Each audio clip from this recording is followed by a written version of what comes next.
Lá no Gênesis, capítulo 28, verso 16, 17, fala que quão terrível, quão tremendo, quão agradável é este lugar. Não é outro, senão a casa de Deus. Graças a Deus, porque nós estamos mais uma vez reunidos como família. Família de Deus Deus, para adorá-lo, para cultuá-lo e para servir. Então eu quero convidar os irmãos, por favor, a abrir as suas Bíblias.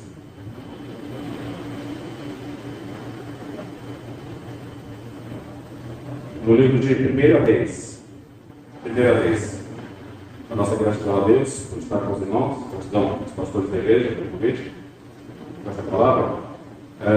Livro de 1 Reis, no capítulo 19. Convido os irmãos para, quem puder, por favor, lerem essa palavra, reverência ao Altíssimo.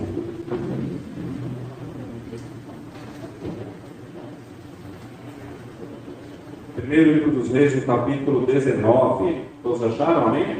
Amém. Glória a Deus. Diz assim o texto sagrado: Acabe contou a Jezabel tudo aquilo que Elias, o profeta Elias, havia feito, incluindo o modo como havia matado todos os profetas de Baal. Por isso Jezabel enviou essa mensagem a Elias, que dizia o seguinte: que os deuses me castiguem severamente, se até amanhã, a essa hora, eu não fizer a você, Elias, o que você, Elias, fez aos profetas de Baal. Elias teve medo. Ele fugiu para salvar a sua vida. Ele foi para Berseba, uma cidade de Judá, e ali ele deixou o seu servo. Depois ele foi sozinho para o deserto, caminhando o dia todo. Ele sentou-se debaixo de um pé de giesta, em outras versões fala de zíbero, e orou pedindo para morrer. Basta, já chega, estou cansado, disse ele. Tira a minha vida, porque eu não sou melhor do que os meus antepassados que já morreram. Então ele se deitou debaixo daquele pé de zíbero, aquele pé de giesta, e dormiu.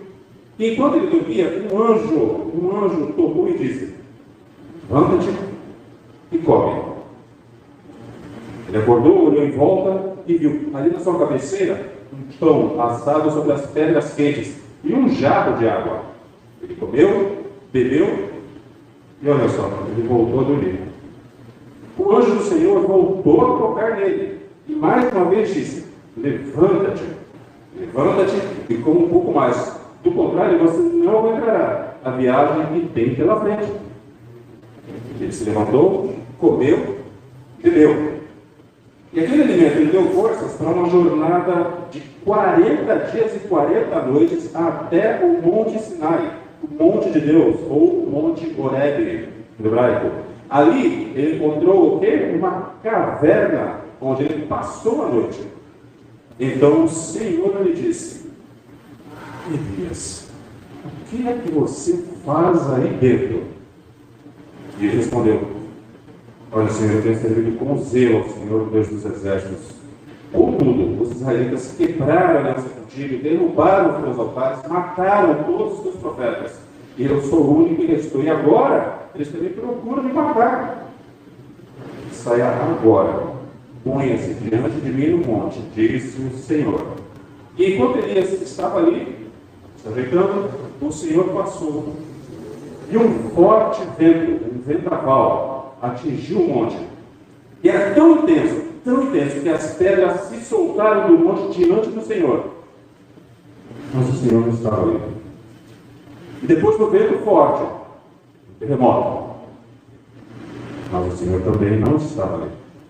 E depois do terremoto houve fogo. Mas o Senhor não estava no fogo.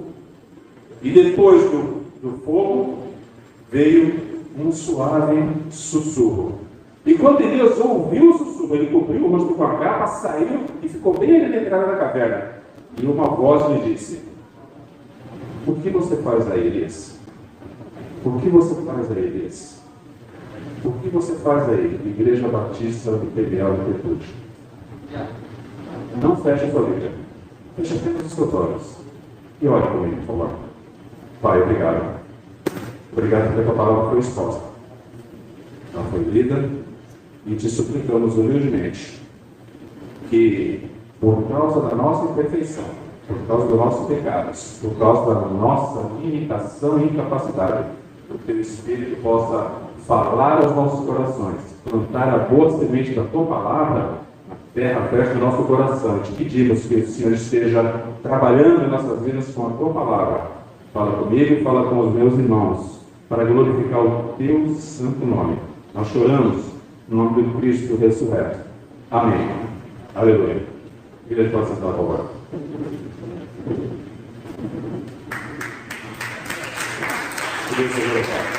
Pela honra, pela glória, pelo louvor, poder, domínio e majestade, somente ao Santo dos Santos, aquele que era, que é e que há de vir. Amados, quando me dei convite para trazer a palavra esta noite, eu fiquei pensando em algumas coisas que o Senhor tem ministrado nas nossas vidas, na minha vida, e queria compartilhar com os irmãos aqui a mensagem do Espírito Santo. Veio para mim muito forte, ficou muito forte, e tenho certeza pode impactar a tua vida, desde que você abra os teus olhos espirituais e deixe o Senhor trabalhar na tua vida. Apesar do momento que você vive, apesar das dificuldades, apesar das dúvidas, apesar dos problemas, apesar dos medos, das angústias, e quem não os tem? Quem não os tem? Quem não tem seus problemas? Quem não tem? Quem não tem suas dificuldades lá fora? Nós temos um texto aqui que o Senhor nos coloca aqui à frente, onde Elias ia enfrentando um problema. O capítulo 19 começa com o rei Acabe comentando com a sua digníssima sobre tudo aquilo que Elias, havia feito com os 400 profetas de Baal e os 450 profetas de Jezabel, né? Quase 1000 profetas. Como o Senhor havia destruído tudo aquilo pela oração de Elias, derrubado, humilhado, destronado todos aqueles profetas e a divindade Baal, né? E aqui está Elias. O texto vai dizer que ele se amedronta porque Jezabel, enfurecida, vai mandar o recado para ele: olha, cara, eu vou matar você, eu vou acabar com a tua raça, eu vou varrer o teu nome da face da terra. O texto diz, no verso 3, que ele teve medo. E esse teve medo aqui no original hebraico ele viu aquela ameaça. O texto diz que ele viu Jezabel avançando contra ele, contra os seus soldados. Ele viu aquela situação e fugiu. E não é de se admirar que muitas vezes, diante de um problema, diante de uma dificuldade, todos nós tenhamos algum momento de: e agora, Senhor? Eu cheguei até aqui, e agora? O que está acontecendo? Por que isso? Por que está acontecendo comigo? Eu tenho sido fiel, eu tenho sido otimista, eu tenho orado, eu tenho lido a Bíblia, eu tenho, e no entanto, olha a situação, Senhor. E ele se largou, deixou o seu servo de Judá e foi para o exército. E ali ele repousou debaixo do pé de Zimbro. E nós temos alguns momentos aqui. Nesse primeiro momento, do coração de Elias, onde ele vai sentir essa dor, vai sentir esse medo, vai sentir essa angústia, essa dificuldade, e ele vai se entregar. E provavelmente, quantos de nós já não teve essa situação? Eu posso ser sincero? Eu posso levantar as duas mãos? Eu, muitas vezes. Eu acredito que os irmãos já têm passado por esse problema. E muitas vezes nós estamos passando por esse problema, mas o Senhor falou comigo muito forte, fala para os irmãos: ei, eu não desisti de você. Aleluia! Ei, eu não desisto de você. Ei, eu estou aqui. Calma, aquietai-vos e sabei que eu sou Deus e Ele não perde controle de nada sobre a tua vida. No segundo momento, entre o versículo 1 e o versículo 8, no segundo momento, nós vamos no momento do Senhor, onde Ele vai entrar com provisão ali para Elias. Ele está descansando. Meu filho está ali, ele está cansado, está oprimido, ele está angustiado, e Ele entra com provisão na tua vida. Ele entrou com pão e água fresca. Talvez não seja aquilo que a gente esteja esperando no primeiro momento, quando tudo parece arrebentado, destruído na nossa frente. E eu gosto do termo, que a minha filha Laura, ela fala em casa, quando ela quer o ela fala o ela fala povo bagunçado. Então, muitas vezes a vida da gente está que nem um bagunçado, um mexido, está tudo pirata, a gente não entende nada, está assim diante de Deus. Está tudo bagunçado, igual um bagunçado, um mexido. E o Senhor entra com provisão. Um anjo do Senhor que vai colocar ali, ele é assim, acorda, levanta, homem, acorda, vai comer, vai se alimentar. Ele come e dorme. Literalmente, come, bebe e dorme. E o terceiro momento que eu quero compartilhar com os irmãos, sobre o qual eu quero meditar com os irmãos aqui, vai estar a partir do verso 8. Depois dele acordar, hoje provavelmente, olha, come bem, porque a jornada que você tem é longa, senão você não vai aguentar. E aqui começa esse terceiro momento, essa terceira nação, que é o momento da dificuldade. É o momento da dor. É o momento, muitas vezes, da descrença. É o momento, muitas vezes, da dúvida. Por que será isso? Por que será essa dificuldade? Por que será que eu estou passando por isso? E muitas vezes eu não entendo por que eu estou passando por esse problema. Será justo isso? Será certo isso? Elias se levantou, comeu, bebeu, o alimento lhe deu forças para uma jornada de 40 dias e 40 noites até o Monte Sinai. E esses 40 dias e 40 noites é literal. Não é simbólico, é literal. E o número 40 tem uma simbologia, uma força muito grande dentro das Sagradas Escrituras, no mundo espiritual. Nós vemos que o povo de Israel passou 40 dias caminhando pelo deserto. Moisés passou 40 dias ali diante do Senhor, no Monte Sinai.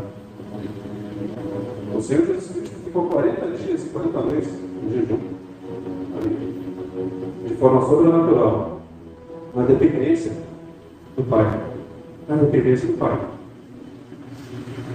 E aquele alimento deu força suficiente para que Elias caminhasse e seguisse a sua jornada. Até onde? Até o Monte Horebe. E aqui começa esse diálogo entre ele e o Pai. Porque ele vai chegar no Monte Sinai e ele vai se instalar no meio de uma caverna. A primeira coisa que vai fazer é recuperar um abrigo numa caverna. E essa caverna, meu amado, deixa eu falar um pouco para ti, que muitas vezes nós nos encontramos nessa caverna. Quantas e quantas vezes, eu e você, nós não temos nos enfiado nessa situação de medo, nessa situação de dificuldade, nessa situação de dúvida, de angústia, e o Senhor está apenas falando: ei, o que você está fazendo aí? O que está fora? Filho, o que você está fazendo aí? Vem aqui fora. Vem aqui falar comigo. Eu estou aqui. Eu sou teu pai. Não tenha medo. Não se assuste. Não se assombre. E ele está ali olhando para o Senhor, ouvindo a voz de Deus. O que você faz aqui, Elias? E ele responde: olha, eu tenho servido com zelo ao Senhor, o Deus dos exércitos. Contudo, os israelitas quebraram a aliança contigo, derrubaram os teus altares, mataram os teus profetas, e eu sou o único que estou, e agora também eles procuram me matar. É a resposta que muitas vezes nós temos diante das dificuldades. O Senhor chega para tratar com a gente e a gente procura se defender, procura se justificar como se pudesse, como se fosse possível isso, e o Senhor está ouvindo: sim. Mas você não me disse o que você está fazendo aí dentro. Os problemas aparecem na tua vida, mas eu não quero você aí dentro. Sai para fora.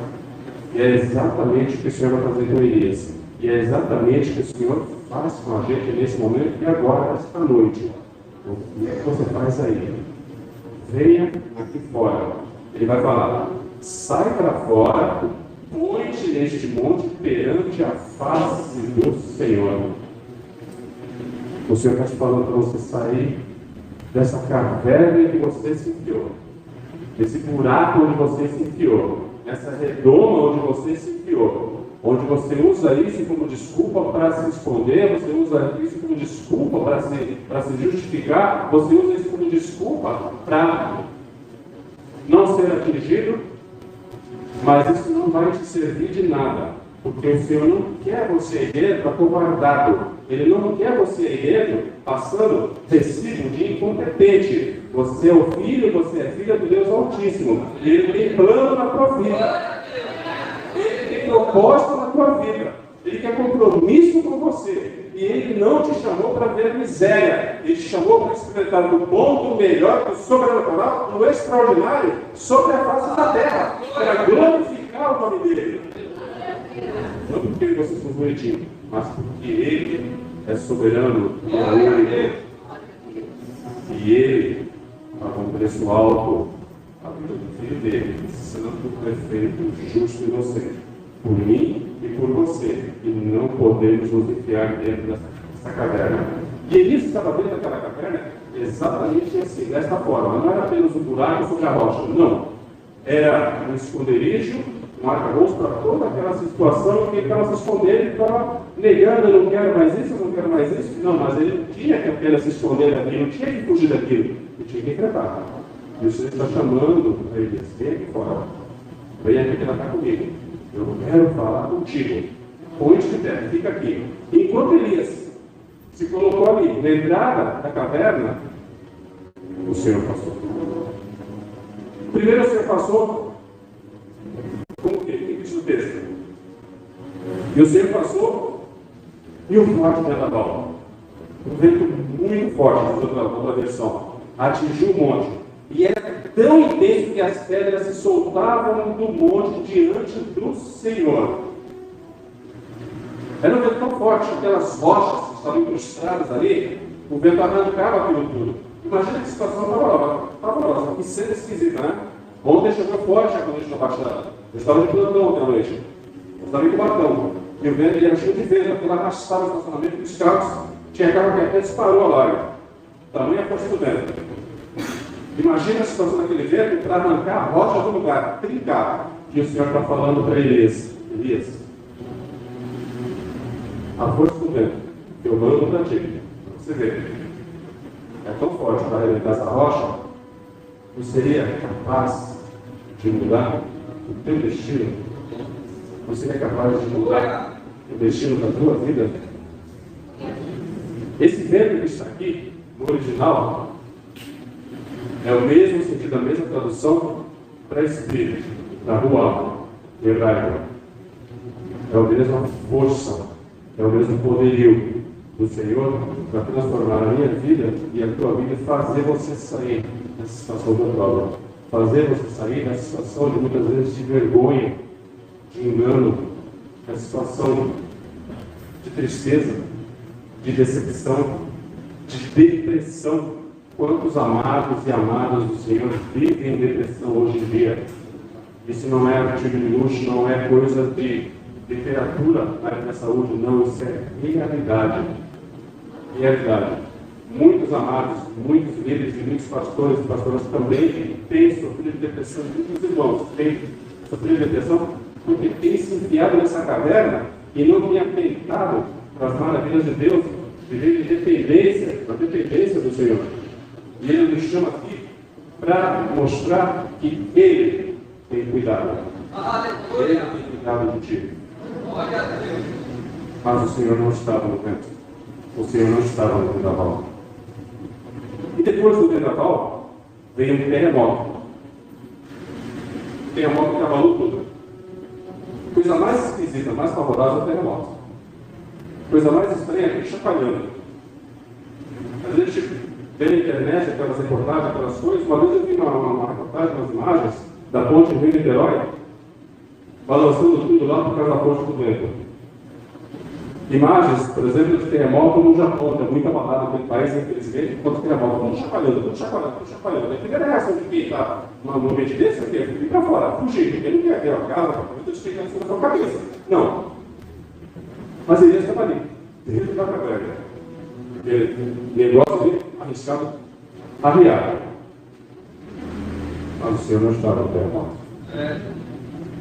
O Senhor não estava no terremoto. E depois do terremoto, veio o quê? Fogo. Depois do terremoto, fogo. O fogo destruidor. Não era uma vela, não era um isqueirozinho. Não.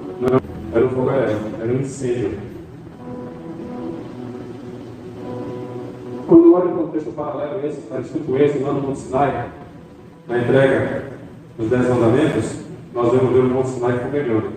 Nós vamos ver o Monte Sinai estremecendo. Barulhos de trovão, barulhos alaridos, nós vamos ver fogo, fumaça, vento, um ambiente realmente assustador. E aqui, exatamente dessa forma, mas o Senhor não se encontra ali. Muitas vezes não há necessidade do Senhor fazer e acontecer milagres e maravilhas para nos ensinar certas coisas que, com um simples olhar, um simples estender de mão, Ele tem para as nossas vidas. Porque o Senhor ali, naquele momento com Elias, ele não estava no vendaval, ele não estava no terremoto, ele não estava no fogo. Depois daquilo tudo, o que veio? Veio um suave sussurro. Um suave sussurro. Eu fico perguntando, pastor, o que será que o Senhor sussurrou no ouvido de Elias? O que será que ele falou no ouvido de Elias? Eu fico tentando imaginar o que foi aquilo. Eu consigo imaginar. Quando eu olho, por exemplo, para o livro de Daniel, capítulo 9, e ele, Daniel, com a face na terra, no pó, orando, e Gabriel fala: amado de Deus. As orações estão ouvidas. Glória a Deus. Amado de Deus. O texto aqui não fala disso, mas eu consigo imaginar com os olhos da fé o Senhor falando: meu amado, minha amada, essa caverna, eu estou te convidando esta noite, sussurrando no teu ouvido esta noite, que você não precisa de coisas extraordinárias para entender o amor que Ele tem por você. Você não precisa de muito para entender o quanto Ele te ama, porque tudo aquilo que Ele já tinha que fazer, Ele já fez lá atrás, entregando o seu Filho amado, brigando e matando, assassinando literalmente o seu filho inocente, para que eu pudesse estar aqui, você pudesse estar sentadinho e ouvir a palavra dele. O que ele tinha que fazer extraordinário, ele já fez para escrever o teu nome no livro da vida. Sabe por quê? Por causa da tua fé. Sabe por quê? Porque ele ama. Iniciativa dele, graça divina, a favor e merecida. João 3,16, porque Deus amou o mundo de tal maneira que deu o seu Filho amado, para que todo aquele que nele crê, não pereça, não morra, mas tenha a vida eterna. Isso está sussurrando no teu ouvido. Eu posso sentir, eu posso imaginar o Senhor sussurrando no ouvido de Elias, o mesmo que o Senhor Jesus sussurrou para os seus discípulos: vinde a mim, todos que estáis cansados e oprimidos, e eu vos aliviarei. É o ano da renovação espiritual. Ele quer renovar tuas forças espirituais, ministrando na tua vida graça, misericórdia, amor. Ele quer o renovo espiritual na tua vida através disso, através de compromisso, através de aconchego, aproximação, contato, comunhão, intimidade. É isso que Ele quer contigo. Ele quer sussurrar no teu ouvido: venha para fora, levanta-te e põe-te de pé diante de mim, porque eu quero falar contigo. O Senhor quer falar contigo, Ele te chama essa noite, levanta dessa cadeira e fala com o teu Pai. Nós somos chamados essa noite a falar com o Papai. Papai, eu estou aqui. O Senhor está chamando? Fala, eu estou te ouvindo. Para com essa loucura, para com essa correria, ou para com essa coisa de depressão, de tristeza. Larga tudo isso, esse ranço, essa dificuldade de perdão, essa dificuldade de aceitação, de tolerância. Para com isso. Sai da caverna da falta do perdão. Sai da caverna da intolerância. Sai da caverna da resignação. Sai da caverna da covardia. Sai da caverna do medo. Sai da caverna da intimidação. Sai da caverna do achar que é inferior, que não pode, que não deve. Não. Ele te chama, ele te capacita para ver o melhor, o sobrenatural, o extraordinário dele aqui sobre a terra. E ele te chama para isso. Ele te dá uma visão. E ele nos chama essa noite para dizer mais ainda. Não basta ele apenas te dar essa visão, te dar esse entendimento. Porque não existe só a visão sem o renovo espiritual, sem uma missão. E a tua missão é aquilo que ele revelou aqui para Elias. Qual foi a ordem de Elias? O texto, nós temos falando aqui. O que você faz aqui, Elias? No verso 14, novamente, Elias vai dar a mesma resposta para ele. Ele vai dar a mesma resposta a Elias. Tenho servido com zelo ao Senhor. Essa resposta que ele deu lá para o anjo, ele vai dar aqui para o Senhor, como se tivesse tudo certo. Olha, estou justificando, estou falando, olha, é por isso. A dor está aqui, o Senhor está fazendo, mas a dor está aqui. O que o Senhor está fazendo para aliviar isso aqui? E o Senhor vai dizer para Elias, o Senhor agora aplicou estratégia. Elias, verso 15, volte pelo caminho por onde você veio e vá para o deserto de Damasco. Volta. Você chegou até aqui, agora com as pernas você vai até lá no deserto. E eu vou te dar estratégia. Amados, não existe vida cristã sem compromisso e não existe vida cristã sem comunhão. Não existe vida cristã sem intimidade. Não existe vida cristã sem congregar. E para aqueles que se acham que pode ser crente dentro de casa, verificando, tá? Se você não tem, para você que assiste, se acha que não tem necessidade de ir para a igreja, não cobra de Deus lá no futuro, querer ficar na eternidade, se você não está tranquilo aqui na terra. O que eu quero dizer com isso? Por que você acha que tem direito de passar toda uma eternidade com Deus nos céus, se você não quer comunhão com Ele aqui na terra? E é a pergunta que Deus faz hoje. Enquanto você está nessa caverninha de medo, desespero, deixa o tempo passar, a calmaria, não sem compromisso, Ele continua chamando. Filho, vem para fora. Filha, vem para fora, eu quero falar contigo. Sai. E esse sussurro do Senhor foi tão forte. Parece um paradoxo, né? Mas com todo aquele vendaval, terremoto e fogo, Elias continuava dentro.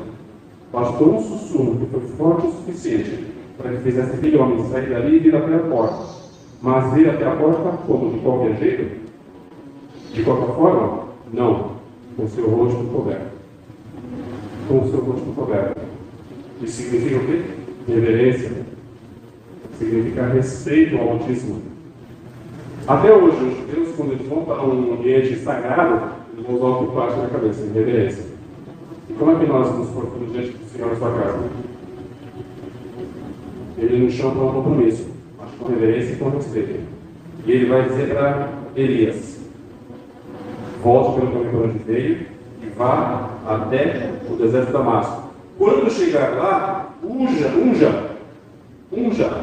Azael para ser rei da Síria, depois unja a Jeú para ser rei sobre Israel e depois unja Eliseu para ser profeta no teu lugar. Igreja, o Senhor está te chamando nessa noite para você sair da caverna, ter uma vida de comunhão com Ele. E onde você andar, você levar nas tuas mãos a unção do Espírito Santo para transformar vidas, para gerar vida, para gerar transformação. É para isso que o Senhor nos chamou. Ele chama a gente para fora da caverna, para nos transformar e nos dar uma missão. Acabei de falar que não vai existir visão, não vai existir chamado, sem missão. Ele nos chamou com um propósito, para servi-lo e para transformar vidas. É o propósito da igreja. Seja bem-vindo à realidade, amados. Seja bem-vindo à realidade. A minha tem um propósito de vida e ela tem um propósito de vida. Você nos pergunta isso? Somos chamados para isso. Chamados para servir. Marcos 10, 45. Vamos repetir novamente. Para quem não lembra, quem não vem na escola dominical, então vamos ensinar. Marcos 10, 45. Porque o Filho do Homem não veio para ser servido, mas veio para servir e dar a vida em favor de muitos. E para que eu e você fomos chamados? Para viver essa vida assim de zona de conforto? Não! Não com E maiúsculo. Letras garrafais. Não fomos chamados para isso, fomos chamados para servir. Fomos chamados para glorificar Deus. Ele nos chama para isso. E Ele está enviando Elias nesse momento para ungir, para transformar vidas. E sabe por quê? Porque essa estratégia, Ele não vai deixar Elias sozinho. No final do versículo, do capítulo, lá no versículo 21,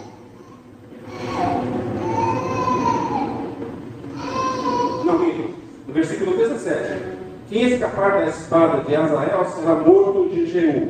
Quem escapar da espada de Jeú será morto por Eliseu.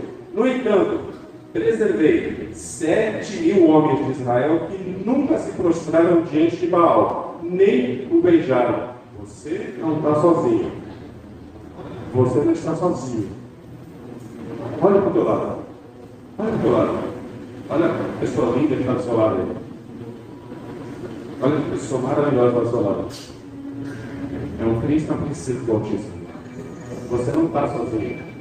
Ele está falando que tem mais 7.000.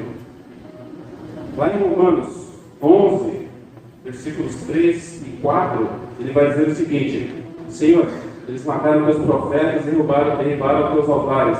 Elias, né? Sou o único que restou e agora também procuro me matar. E você se lembra da resposta de Deus? Ele disse assim: ainda tenho outros 7.000 que jamais se prostraram diante de Baal. Você não está sozinho. Olha para o teu lado e veja que você faz parte da família do Altíssimo. Você faz parte de Deus vivo. Você é filho e filha. Você é menina dos olhos de Deus.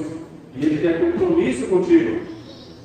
Ele quer compromisso contigo. Ele quer transformar, para tirar de você esse sentimento de vazio, esse sentimento de solidão, de tristeza, de medo. Não se preocupe com o que está lá fora. Não olhe para o tamanho das ondas. Não olhe para as circunstâncias. Quantas vezes nós cantamos aqui que se Ele não abrir o mar, Ele vai fazer a gente caminhar por cima das ondas, e isso é literal, meus amados. Isso é literal. Ele não te chamou para ser um bolacha do pacote, mas Ele te chamou para fazer a diferença nessa sociedade corrompida, nessa sociedade imunda, que está se perdendo no pecado, está caminhando a passos largos e nadando de braçada por um meio dos filhos do inferno. Você foi chamado para ir lá e arrebentar os filhos do inferno. Você foi chamado para fazer a diferença. Porque para isso se manifestou o Filho do Homem, para desfazer as obras do diabo. E é para isso que nós somos chamados, meus irmãos. Para pregar o Evangelho. Não é para ficar isolado, enfiado na caverna, com medo, nessa comiseração, nessa coisa, ai que ninguém me ama, ninguém me gosta, ninguém me quer, ai que ninguém me entende. Não, acorda, desperta, amado de Deus, desperta. Ele está te chamando aqui para fora, Ele quer tratar contigo. Sai dessa caverna, hoje eternamente, que eu quero falar contigo. E toda vez que ele falou no Antigo Testamento com alguém, ele olhava: fica de pé, porque eu quero falar contigo. Ele não trata com gente desmantelada, ele não trata com gente relaxada. Quando ele separou os soldados para ir para a batalha, foram 300, mais 300 que não abaixavam aquele cajuinho, pegavam na água, tomavam de olho. Por quê? Porque Ele quer gente atenta, Ele quer gente vigilante, Ele quer gente organizada. Aleluia! Aleluia! Glória, louvor. É para isso que Ele nos chama. Realmente, você, com medo e dificuldade que você tem passado, e eu tenho entendido, eu sei que muitos têm passado por algumas dificuldades sim. Que nos tem, novamente. Vou de novo levantar as duas mãos. Eu confesso que eu sou o pior dos irmãos, o maior pecador dos irmãos. sou menor que vocês. Sou mais cabeça dura que vocês. Mas o Senhor vai tratar com cada um de vocês. E cada um de nós nessa noite. E Ele nos convida, a igreja convida todos.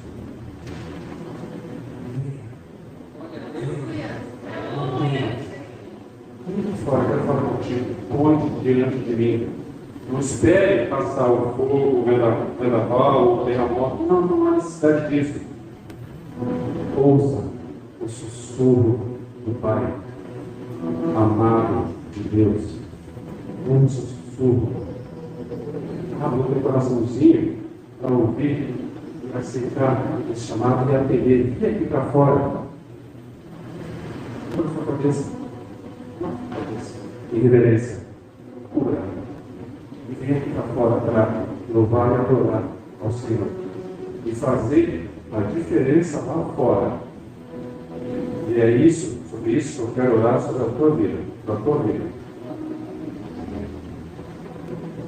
A minha oração nessa noite, nesse sentido por você, é que você seja tocado pelo Senhor. Que você seja transformado por Ele. Que não seja necessário vendaval, terremoto e fogo para você se sentir amado por Deus. Não há necessidade disso. Tudo aquilo de maravilhoso que Ele tinha que fazer, Ele já fez, já falei. O seu filho entregou a sua vida lá, por mim e por você. E Ele falou, Pai, está consumado. Está consumado, amados. Está consumado. Está pago. Está pago. Sabe o que está pago? Está pago. Está pago. Está pago. Está pago, sabia? Sabia que está pago? Você sabia que está pago? Está pago. Está pago. Está pago. Está pago. Adora Ele. Não fica com Ele. Exalta Ele. Adora Ele. Está pago. Está funcionado.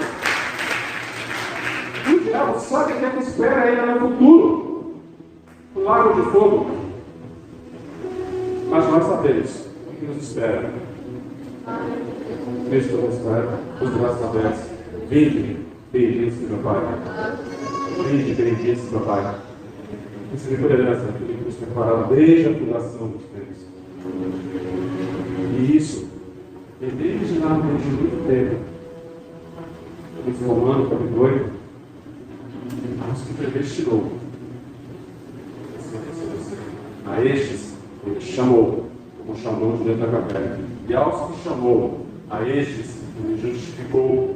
E aos que justificou, a estes, Ele glorificou. É o chamado do Eterno para mim e para você. Eu quero orar para você esta noite. Eu quero orar para você esta noite. Para que você ouça a voz dele. Não procure se atentar ao que está ali do teu lado. Talvez aquele pão, aquela água, se não for suficiente, não se preocupe em ver terremotos, em ver fogo, em ver vendaval, em ver nada disso. Você tem momentos do Apocalipse para fazer uma diferença na tua vida. Não é necessário isso. Basta a presença do Pai falando para você, ao teu ouvido: eu te amo. Eu te amo. Amado de Deus. Amado de Deus. Eu quero orar por você. Eu quero orar por você. Enquanto eu tenho que te louvar na minha frente, agora.